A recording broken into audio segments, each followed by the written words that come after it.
I am joined as ever by Laure Jackson, and sorry for my voice, but hello, Anne. Hello, it is so lovely to be here. Now, I'm just going to dive straight into the topic, which should be fairly obvious what we're going to do, because we look at topics, and I don't know how many of these you've done, 30 or something, and we're still going because these are a really interesting way of doing things. But we've looked at sensory healthy offices, sensory healthy truck design, sensory healthy schools and festivals and all these different things. But how do we help people do better with a sensory healthy dodgy voice when Yeah. everything in you wants to talk louder, which is bad? Because thankfully my family were very kind when I couldn't speak very loudly, and they would all come closer and they wouldn't get irritated when they couldn't understand what I said, because pretty immediately they realised, especially my voice was worse, this is a good day. They realised, he can't talk any louder, so we'll come nearer to him. I'm getting frustrated and wound up that I can't be heard, but we're a family, we work well together. I'll say to somebody, because someone asked for Peter, somebody asked for Joe, someone passed this message on, and I can whisper it to somebody and they pass it on.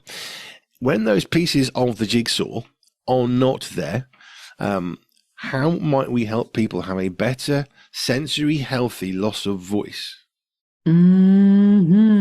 That's a really interesting one. And I have to say, it's probably the first time I've ever been asked that, but I'm always up for a challenge too. And I think you used a couple of words in there. There were things like frustration and pulling together, and that those are the things. Those key words when it tips into which it isn't for you. It wouldn't tip into anger, but there's anger, exhaustion. Actually, it can be really tiring. When you want to communicate and you can't. That's not a happy place to be, is it? Because you know that you have the capacity to be able to do something so much better, because so much of what we do hinges on our voice, hinges on being able to speak, hinges on good communication. So when we know that that's not there, that is hard for everybody. Everybody has to change and work out different ways of communicating in order to get messages heard, things done, things understood. But also, yeah, you've got to do it in a very different way so that you can feel at peace in that situation, rather than the frustration that comes with not being able to do things as automatically as you would have done, for sure. So if we break it down, saving your voice, I shall keep talking. We'll break it down into other things. I think the realities of just going back to the voice itself and that protection. So just seeing you drink there, it's so important that we keep that lubricated, those vocal folds, whatever infection or issue has happened in those vocal folds and the vocal cords, that's what is going to ultimately affect. So it's protecting those. I was told that actually whispering is even worse. That'd be interesting for your doctor if he says that. The whispering is actually worse for your vocal folds than actually speaking normally. So you're better not to even whisper and use another form of communication instead. But that hydration, that calming, doing things that you like to do, doing things that you want to do, doing things that make you feel good, so the body can heal itself from a better place as well. Dealing with anything emotionally, if things have been bothering you sensory wise, there are many things in the environment that can trigger those allergies that we've touched upon before, and other ways that our bodies hold the stress. Sickness comes in, but then it's how quickly can our bodies heal and deal with that sickness. And doing it in a sensory healthy way is the best possible, getting the right amount of physical movement, the right sights and the sounds and the smells, getting the environment right for what you feel you can cope with at that time. So in particular, when you're a fully functioning radio presenter and broadcaster and YouTuber and all magazine writer and editor and all the things that you do, you are functioning at top, at your top. And then something comes in and attacks a part of who you are and who you are. And that affects the capacity. It affects, I don't know if it affects your confidence as such, but it would just affect the ability to actually get on and do things. So we need to do whatever we can to build you back up to that place of being able to do it as well as you ever have done. And that the consequences of having that sickness, that bug inside you, doesn't last for as long as it could do. And all of that is through temperature and taste, and healing and having your body as well as it can be, removing the stress where it can be, making the sensory environment as supportive as it possibly can be for you. Now, I know we have talked often and frequently, and will continue to do so because I think it's awesome that there are more than five senses. There's five plus another two you've probably not heard of, and a third, which is a whole group of senses. But coming back to the original five that most people would be aware of, if you lose the touch in your hand because they've got really, really cold, for example, I'm thinking more about like losing a voice. For me, it's not normal. So this isn't something that's part of my daily life. But if you've got really cold hands, you might lose the ability to feel or even hold. So it's something quite sudden that comes, you get warm, your hand gets warmer, and all of a sudden you can feel better. If you can't hear, I blew my nose and thought, wow, I'm dizzy, because of course your ear, nose, your nose, your throat, your mouth are all connected. So I blew my nose. I was like, oh, I'm dizzy. Not had this before. Jo gets it all the time when she gets a cold. So I've lost something suddenly. And with my voice, I've suddenly lost the ease with which I can communicate. And when we lose something suddenly, it can really be upsetting. It's the same way that if someone has to have an amputation of a leg or a hand, it's quite traumatic because all of a sudden they now need to do things differently. I remember the drummer for Def Leppard, he lost an arm. First time he stood up, he fell over because he didn't realise that actually his arms were keeping him upright because they were balanced. All of a sudden he's standing up without an arm, which had to be tragically amputated in an accident, and he's falling over because there are things in balance, and when they get out of balance, then it gets hard. So losing my voice, I'm now out of balance because I can't speak. So I've been texting some people, poor souls, who get my voice through my text, and I can text quite a lot. I can write quite well, which is maybe a good thing. But then we lose these things suddenly, and that's where the agitation or the anger can come in, because I could do this yesterday. Why can't I do it? I recorded a video when I didn't think I was ill, but I listened back and thought, I'm struggling to breathe a bit. I didn't realize you can hear my heavy breathing all through the video when I'm not saying anything. I hadn't realized that's a symbol to other people, because of course I couldn't hear my heavier breathing because I have got a cold. So when these things suddenly happen, it grips us, and it allows us a little bit of a glimpse into the world of people who have sensory healthy struggles, because we're certainly getting something, but they have this on a much more long-term basis. So we build up the resistance of, well, it'll pass 5 days, 10 days, 30 days, whatever, it'll be gone. Yeah. Because for them, it's not like that. No. And I think that is the biggest thing. And that's what I love to do more than anything, I think, is just supporting people in that long term, because we can cope with things quite remarkably when we know it's short term. And that, what you say, it will pass. That is such a powerful mindset for us to be able to cope with what we deal with. With most seasons in life, seasons can last a long time, but we know that at some point they will pass. Grief will pass, loss will pass. There are things that are, things that just will pass in time. But when you're dealing with something that you know that you are different, or you see that in someone else, and maybe they're struggling with it, maybe you're struggling with it. And it's, how do we help people with that mindset of something that, unless God intervenes and heals miraculously, which he does, he's healed me miraculously, so absolutely God can do what he can do. Often it happens slowly, or often it's, this is who someone is. And actually it doesn't need to be healed. We just need to learn how to understand that person better, and how to work with them and deal with our own frustrations and issues and angers. The fact that our life now looks completely different to what we thought it was going to be. They have caused my life to be different, and it's not the life that I expected. It's not the life that I wanted. But actually they are who they are. And if God doesn't do the miraculous, if God doesn't bring the healing in the way that we think he ought to, and in the timescales of which we think he ought to, then it always comes back to, where am I with it all? What is my theology? What is my mindset? How can I live in peace and in trust that this is actually God's plans and purposes here? They're big questions, but when you find the answers that connect with you, that are real, then that's a huge healing process. But it's a journey to get there, and it's a journey to find it, and that's often through, especially the Christian sensory support aspect of what I do. It's coming alongside and saying, well, where is your theology? What are you thinking? Who are you blaming? Without realizing it or not, are you blaming yourself? Are you blaming God? Are you blaming the other person? We need to look at all of those issues to bring that freedom. We want people to live in hope for the future, regardless of any disability or difference or sickness or circumstances. We want people to live in that hope and in the freedom that Christ brings into that with his mindset and with a biblically based mindset. And I find that hard sometimes when I'm dealing with my folk who aren't Christians. And it's like, how do I put this in a way that's really going to help you? But if you don't have Christ, it's really hard. It's really hard to have that mindset of, God's got you. There are plans and purposes for your life, and you are utterly loved, and you are not rejected. You're not forsaken. It's just a different journey, and it's helping people find peace in the journey. That's a big part of what I do.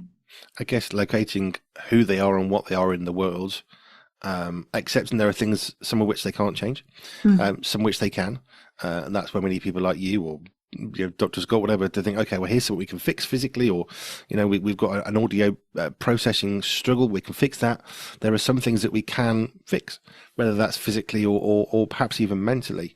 But I wanted to talk about fountain pen just for a moment, because one of my favorite examples of, not because it's a really exciting thing, it's not, but of one of the things you shared many months ago about a child at school who couldn't hold paper. And the school just saw bad behavior. Actually, it wasn't bad behavior. It was an inability to hold a piece of paper. So I was using a fountain pen recently, and it's the same fountain pen with the same ink, literally at the same moment. On one piece of paper, it writes perfectly. On another piece of paper, it doesn't. And I'm there thinking, but it's paper and it's a fountain pen. How can there be a problem? And when I started to sort of do a little bit of investigation, sounds a bit like CSI, not that level, but like actually I'm discovering that certain of my notepads or whatever, the fountain pen works and others it doesn't, because the paper is different. It's white. It's rectangular, pretty much. Sometimes it's got lines on. Sometimes I can feel the difference. And the one that really threw me, which is why I wanted to talk about this, sometimes I couldn't feel the difference between two pieces of paper. I got pretty good tactile touch. I can fairly sensitive. Think, well, these actually feel identical. If it's glossy, I can feel that. That's fine.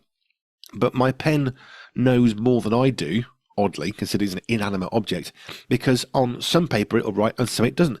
And I guess that in itself feeds into this conversation, because we can't necessarily always know and see. Yes, there are some bits of paper I can tell they're different. It's got lines on, we can see it. It feels different, it smells different, right? But if it looks the same and it smells the same and everything about it is identical, there can still be a difference that is basically invisible to the naked eye. So my fountain pen works, my fountain pen doesn't work. There's nothing wrong with it. Nothing's changed. It's the paper.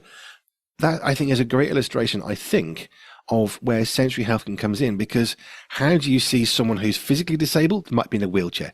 That's an easy one, right? Fine, they're in a wheelchair, we can spot that. They've got a stick, they've got a white cane because they're blind. We can see these things.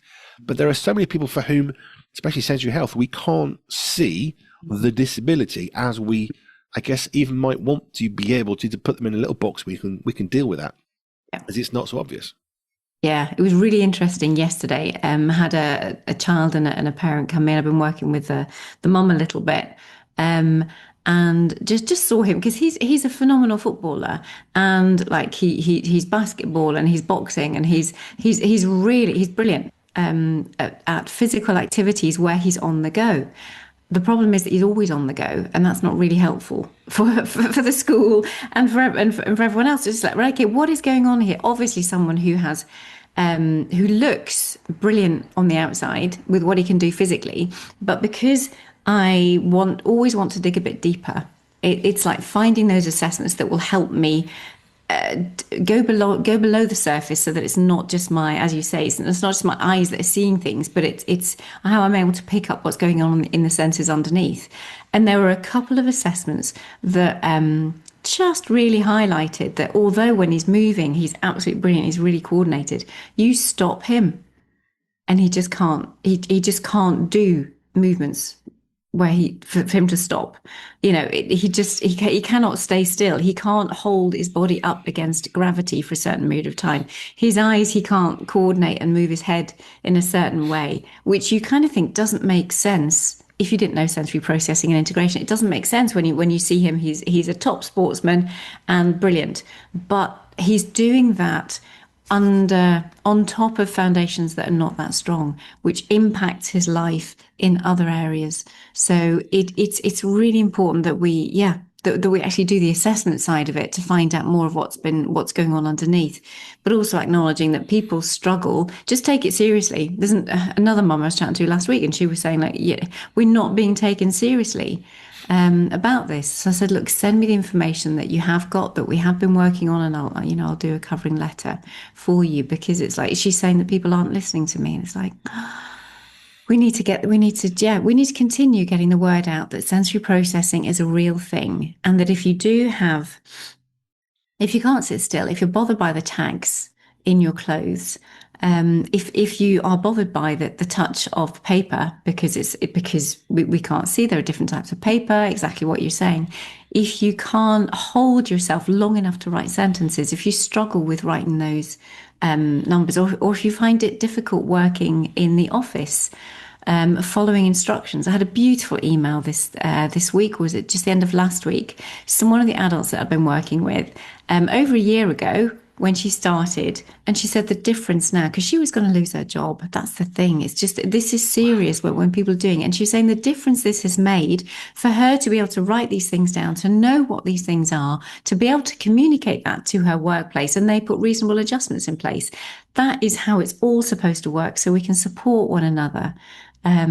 So yeah, it's always both ways, isn't it? You have to really understand yourself, get a really good assessment for what's going on, and then be with people who are willing to listen, who are willing to hear what you have to say, and make accommodations that together you can find solutions. And that's the workplace. That's exactly what's going to be happening, hopefully, in the Sensory Healthy Church as well. As we come together, leaders, members, we come and talk so that we can actually hear what's going on, and little tweaks, little changes can happen so that people can actually start going back to fellowship, or continuing in fellowship if they're struggling and are considering just giving up and not going anymore. I want to come back to the paper, and I'll come back to my voice as well in a bit. But with the paper, I did an assessment effectively. I had different bits of paper, I had notepads, and realised, hey, my fountain pen, which I really like to use because it's special to me, I can't use it. So what do? I pick up a pencil, pick up a biro. Now I'm doing exactly what I wanted to do, writing something on a piece of paper, just not using my fountain pen, limiting that to other pads or other bits of paper, and using a pen. Now, I can differentiate between the two and make a choice and do that. It's not necessarily that easy. Now, you could say, well, just get rid of the fountain pen. Why does it matter? Well, it's special to me. It matters to me. So I want to find a way of using it. So I've done that. Now, that took me not very much time at all. I did it in between working. Okay, this is really irritating. Let's fix this problem. But sometimes that irritation, it can be good because it makes us want to do things. It's like irritant in a shoe because of a stone. It's a really, really good thing to feel pain in your feet. It is such a good thing because you can take the shoe out off your foot. You take the stone out, on you go. Yeah. Irritation is not something to fear, but we don't necessarily understand, one, what's causing that irritation, and two, is there anything we can do about it? For me, I don't use my fountain pen with that pad, but I do on this one over here. I use a pencil or biro, whatever, because that will work. And I found a way of maintaining what I want to do, which could be the job that you want to do. I love my job, but I can't do it. But making some simple modifications like a different notepad, my fountain pen now works. Maybe a different office chair, swap it with a colleague. All of a sudden, they haven't got a bad back. They haven't got itchy. They can get on. And sometimes some of the things that we can do can be so simple, but we need sometimes just to take a look back and an outside look, I suppose, and say, well, what is it that's going on for you with a story that I love because you're able to help so much? It's a piece of paper that they couldn't hold. They're not naughty. They're not badly behaved. They're not disruptive on purpose. They just can't hold paper. Well, once you take the paper out of the equation, I don't know, pad, whatever, all of a sudden you remove that problem, and then the obstacle for them for learning is gone, or the obstacle to keeping your job is gone, and that's such such a high value thing to be able to do. And it wasn't just one either. And you kind of think, how many of these other little things are totally unobserved, but we get frustrated by, or we criticize, or we, put judgments on, because it's just like, it's, yeah. But I guess it comes down to understanding, because there are things you have to put up with. If you're in an open plan office, you can't demand your own office with walls because that's what you prefer. Okay, that's one thing. We're not talking about I'm irritated by the fact that the printer is in the wrong place in the room because I prefer it over there because it's easier for me. This isn't that conversation of making your life better for yourself. This is about how you integrate better in the real world, in the normal world, to do jobs in a normal way. I know normal is a standard that we probably no one ever fixed normal, but there is a sort of norm. People drive on the left-hand side of the road. There's a line on one side and a line on the other. You need to fit somewhere in it, and basically in the middle is the best place. You can be either side of it. You're not technically wrong, but in the centre is the best place to be. Unless you're on a motorbike, in which case the centre is the worst place to be. You want to be just to one side. So you need to understand, I guess, application relative to who you are, and it's going to look different. Me driving a truck, driving a car, driving a motorbike, driving a bicycle, riding a bicycle, my position on the road is going to be different based on the application of what I'm doing. Trucks are wider, cycles are tiny on the side, motorbikes just off to the side. So I can process all that, but we do need to think about how others fit in what is normal, because even within normal, there's going to be differences. And it's going to be, I'm on an interesting journey myself just at the minute, because I'm now going into some elderly daycare facilities to help them with their sensory processing and to give them some sensory experiences, and using reminiscence and bringing people back to a time. It's not just reminiscence, but it's always nice when you're older to kind of like talk about talk about the past too. But it's using the sense of touch, especially in many of our older folk. They've lost their life partners. They've lost that sense of positive touch, and how, in particularly from the tactile perspective, how can I bring positive touch back into a daycare unit that is safe and that is secure, but is positive and is a lovely experience. So I'll be touching on all of the senses as I go in and give these older people some sensory circle time. A positive experience, but it's thinking how do I adapt that for their circumstance, because I'm not going to be able to get them up and running and on the swing like I would do with my adults. It's like, okay, so how do I, what I want to do is the same kind of thing, and it's like, how do you communicate when you don't have a voice and you're on radio? It's like, oh, okay, right, okay, how do you communicate with your family? But there are things of ways of writing. There's the looks, and they'll know your body language incredibly well, and so we have to look at all the different aspects to think, right, okay, that one thing has gone. We relied on that. It was a shock. But what other senses can we use? What other ways of communication can we use? And for me, it's what sensory input can I use, but do it in a different way according to the different ages and stages of the people that I work with. Another thing that you said often enough that I can now quote this without sounding like an idiot. It's not about individual problems or occurrences. It's about a cluster of struggles. Now, that's my version of what you said. Oh, nice. Better. Yeah.